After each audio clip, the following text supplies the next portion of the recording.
And then Wells astonished New York with a lavish production of Macbeth, which broke all the conventions of the Broadway stage and used an all-black cast. I wanted to give the black actors a chance to play classics without it being funny, you know, or even exotic. It's just, there it is. And I directed Macbeth without ever giving them a reading. And none of them had ever seen a Shakespearean play.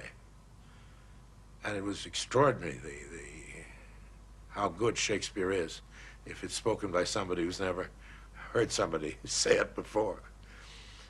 And we had some marvelous effects, and of course it was a big production. We had, I think, almost 200 people on the stage, and we had voodoo drummers and witch doctors from the west coast of Africa. And real witch? Oh, real ones, yes. And it was the only, I think it's by all odds, the great success in my life was that play, because the opening night, there were 5 blocks in which all traffic was stopped. You couldn't get near the theater in Harlem. Everybody who was anybody in the black or white world was there. And when the play ended, there were so many curtain calls that finally they left this curtain open, and the audience came up on the stage to congratulate the actors. That was magical. But the vast scale and ambition of Wells and Houseman's productions was landing them in trouble. These are the designs for their Julius Caesar. The Mercury Theatre was living from hand to mouth, and Wells had to begin a hectic double life. I'd been contributing from my radio salary.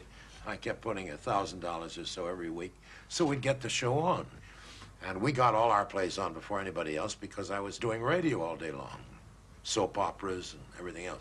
I used to go by ambulance from one radio station to another because I discovered there was no law in New York that you had to be sick to travel in an ambulance.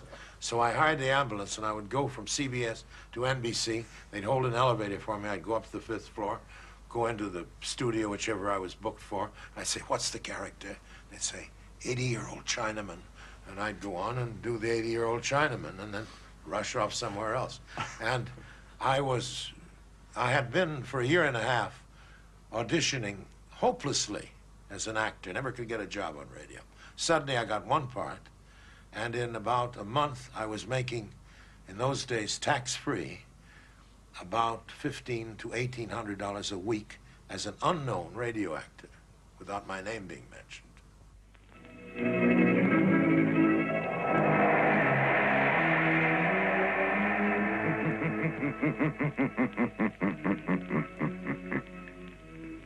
The weed of crime bears bitter fruit. Crime does not pay. The shadow knows.